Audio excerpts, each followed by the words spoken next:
ए गौरा भैली ताई अरिया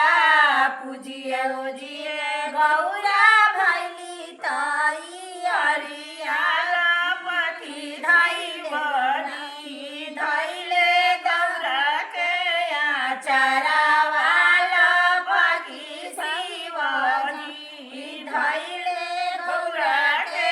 आचरावाला पति शिवजी छोड़ी छोड़ी शिवाजी